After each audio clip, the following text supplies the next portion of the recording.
வணக்கம் அன்பு நண்பர்களே. இன்றைய வீடியோவில் நேற்று உச்சநீதிமன்றம் அமலாக்கத்துறையில் மூலமாக டாஸ்மாகில் ரைடு இனி தொடர்வதற்கோ தடை விதித்திருக்கிறது. இது சம்பந்தமான பதிவு, இதை சுற்றியுள்ள பதிவுகள் சார்ந்த அரசியல்கள் அத்தனையும் இன்றைய வீடியோவில் பார்ப்போம். நேற்று உச்சநீதிமன்றம் அமலாக்கத்துறைக்கு கடுமையான காட்டமான எச்சரிக்கையை கொடுத்திருக்கிறது. என்ன சொல்லியிருக்காங்க அப்படின்னா, மொத்தம் 42 வழக்கு, அதில் 31 வழக்கு வந்து பார்த்திங்கன்னா அதிமுக ஆட்சியில் பதியப்பட்ட வழக்கு, மீதம் இருக்கக்கூடிய வழக்கு திமுக ஆட்சியில் பதியப்பட்டது. சரிங்களா? இப்போ விஷயம் என்னென்னா, உச்சநீதிமன்றம் சொல்லும்போது அமலாக்கத்துறை இப்படி தான் சொன்னாங்க. ஒரு தனி நபர் மீது குற்றம் இருக்குது அப்படின்னா நீங்கள் அந்த நபரை தான் நீங்கள் வந்து டார்கெட் பண்ணி அந்த நபரை தான் நீங்கள் விசாரணை வளையத்தில் கொண்டுட்டுமே வரணுமே ஒழிய, அந்த தனி நபர் செய்யக்கூடிய காரணத்திற்காக குற்றத்திற்காக ஒரு இன்ஸ்டிடியூஷனையே எப்படி நீங்கள் வந்து குற்றம் சுமத்த முடியும்? இது வந்து கூட்டாட்சி தத்துவத்திற்கு எதிரானது, அரசியலமைப்பு சாசனத்துக்கு எதிரானது. நாங்களும் ரொம்ப நாளாக கவனிச்சுக்கிட்டு தான் இருக்கோம். இடி வந்து ஒரு செலக்டிவ் அம்னீசியா இருக்கிறது போல் ஒரு குறிப்பிட்ட பக்கமாக செயல்படுவதை நாங்கள் வந்து உணர்கிறோம் அப்படிங்கிற மாதிரி சொல்லியிருக்கிறாங்க. நிச்சயமாக இது இடிக்கும் ஒன்றிய அரசிற்கும் மிகப்பெரிய பின்னடைவு தான். சொன்னதுக்கு பிறகு தமிழ்நாட்டில் இருந்து எல் முருகன், தமிழிசை, டாக்டர் தமிழிசை இவங்கெல்லாம் வந்து பேட்டி கொடுக்குறாங்க. இடி வந்து ஒரு தன்னாட்சி அமைப்பான், ஒன்றிய அரசிற்கும் அவங்களுக்கும் சம்மந்தம் கிடையாதான் அப்படின்னு சொல்கிறாங்க. 2014 முதற்கொண்டு 2025 அப் டு டேட் இன்னைய வர இடி பதிந்த வழக்குகள் மொத்தம் கிட்டத்தட்ட 1000 நியர்பை இருக்குங்களா? சரிங்களா? அதில் 2 வழக்கு தான் ஆளுங்கட்சியை சார்ந்த பிஜேபி சார்ந்த நபர்கள் மீது இடி பதிவு செஞ்சுருக்கு. மீதி அத்துணை வழக்குகளும் எதிர்க்கட்சிகள், கொள்கை ரீதியாக, சித்தாந்த ரீதியாக, அரசியல் ரீதியாக யாரெல்லாம் பாஜகவை எதிர்க்கிறார்களோ அவர்களின் மீது தொடரப்பட்ட வழக்கு. இதை வந்து ஒரு சாதாரண பாமர மனுஷன் டீ கடையில் அண்ணாலும் காலையில் டீ குடிப்பான்ல, அவங்ககிட்ட நீங்கள் போய் கேட்டிங்கன்னா கூட சொல்லிடுவான் இடி வந்து ஒருதலை பட்சமாக செயல்படுதா இல்லையா அப்படின்னு சொல்லிட்டு.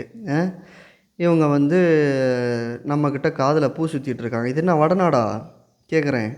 நீங்கள் சொல்கிறதுக்கெல்லாம் பான்பராக்கை போட்டுக்கிட்டு ஆமாம் சாமி நீங்கள் சொல்கிறது தான் கரெக்டு சாமின்னு சொல்கிறதுக்கு. இது தமிழ்நாடுங்க. அதனால் ஈடினுடைய அதிகாரத்தை, ஈடினுடைய எதேச்சி அதிகார போக்கை கண்டிச்சிருக்கக்கூடிய உச்சநீதிமன்றம், இது உச்சநீதிமன்றத்தினுடைய செயல்பாட்டுக்கு நன்றி. 2வது, ஒன்றிய அரசிற்கும் ஈடிக்கும் இது கொடுக்கப்பட்ட சாட்டையடி. நிச்சயமாக இதிலிருந்தாவது அவர்கள் பாடம் பெறணும், இல்லை என்றால் பெற வைக்கப்படுவார்கள் அப்படிங்கிறதையும் தெரிவித்துக்கொள்கிறோம். இப்போ வந்து இந்த டாஸ்மாகோட விசாரணைக்கு வந்து இடி வந்து இடியோட விசாரணைக்கு தடை விதிக்கப்பட்டிருக்கு.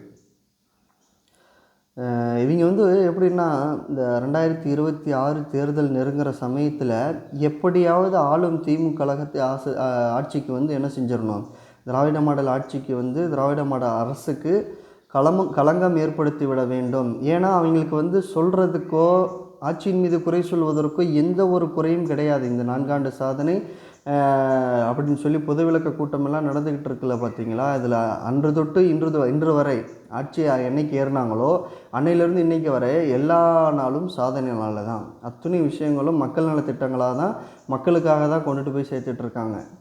ஆக இந்த திராவிட முன்னேற்ற கழக ஆட்சி, அவங்களுக்கு சம்மந்தப்பட்ட கூட்டணி எந்த ஒரு சலசலப்புமே இல்லாமல் இப்படியே போய்கிட்டு இருந்துச்சு அப்படின்னா 2026 மிகப்பெரிய சோதனை காலம்தான். அதிமுகவுக்கும் சரி, பாஜகவுக்கும் சரி, தாவேகாவுக்கும் சரி மிகப்பெரிய சோதனையாக தான் இருக்கும் அப்படிங்கிற ஒரே நோக்கத்தை கருத்தில் கொண்டு என்ன செய்கிறானுங்க, இல்லாத பொல்லாத இதையெல்லாம் பொய் புரட்டுகளை எல்லாம் இட்டுக்கட்டி இவர்கள் என்ன செய்கிறார்கள், மக்களிடத்திலே பரப்ப முயற்சிக்கிறார்கள், ஒரு சில கைக்கூலி ஊடகங்கள் மூலமாக. இருந்தாலும் அண்ணாலும் அவர்கள் செய்யும் தவறுகளை அவர்கள் எதன்பால் உறுதி பூண்டிருக்கிறார்களோ, எதன்பால் அவர்கள் பொய்யை பரப்ப வேண்டும் என்று ஆசைப்பட்டு இருக்கிறார்களோ அத்தனை விஷயங்களையும் தோல் உரித்து கொண்டே இருக்கிறது திமுக கழகத்தை சார்ந்த உடன்பிறப்புகள் மற்றும் அதன் சார்ந்த ஆதரவாளர்கள். நிச்சயமாக தர்மத்தின் வாழ்வதனை சூதுக்கவும் தர்மம் மறுபடியும் வெல்லும். அதில் எந்த மாற்று கருத்தும் இல்லை. நீங்கள் என்னத்தான் ஏசினாலும் என்னத்தான் பேசினாலும் தமிழர்களே. தமிழ்நாட்டிலிருந்து தான் இந்த 2 பேருமே பேசினாங்க. யார்? தமிழிசை, அடுத்து எல்முருகன். தன்னை எல்லாம் தூய தமிழர்கள், நான் எல்லாம் தமிழ்நாட்டுக்கு நான் தான் அத்தாரிட்டி அப்படின்னு சொல்லக்கூடிய இவர்கள் தான் வந்து தமிழர்களுக்கான நலன்களில் கிஞ்சிற்றும் அக்கறை இல்லாமல் ஒன்றிய அரசின் பால் ஈர்க்கப்பட்டதன் விளைவாக என்ன செய்கிறாங்க? தமிழ்நாட்டுக்கு துரோகம் செய்கிறாங்க, தமிழக மக்களுக்கு துரோகம் செய்கிறாங்க, தமிழக மக்களின் பெற்ற பிள்ளைகளுக்கு துரோகம் செய்கிறார்கள். இவர்களுக்கு கொடுக்க வேண்டிய கல்வி நிதியை வாங்கி கொடுக்க வக்கில்ல. ரைட் டு எஜுகேஷன் அந்த ஒரு சட்டம் இருக்குது. அதுக்கு கொடுக்கக்கூடிய ஒன்றிய அரசு கொடுக்கக்கூடிய பணத்தை கூட இன்னும் கொடுக்கல பார்த்துங்க. அந்த பணம் கொடுக்காதனால என்ன செய்யப்பட்டிருக்கு? இப்போ மாணவர் சேர்க்கைகள் வந்து இன்னும் நடைபெறாமல் இருக்குது. எந்த அளவுக்கு தான் நீங்கள் முட்டுக்கட்டை போடுவீங்கன்னு எனக்கு தெரியல. நீங்கள் எத்தனை தடைகள் போட்டாலும் அத்தனை தடைகளையும் உடைத்தெறிந்து மீண்டு ஃபீனிக்ஸ் பறவை போல மீண்டெழும் இது திமுக கழகம். பல எதிரிகளை களத்தில் சந்தித்த இயக்கம் இது. யாரையும் அவ்வளவு எளிதாக எடை போட்டு விட வேண்டாம். திமுக கழகம் மிகப்பெரிய வரலாறு கொண்ட இயக்கம்.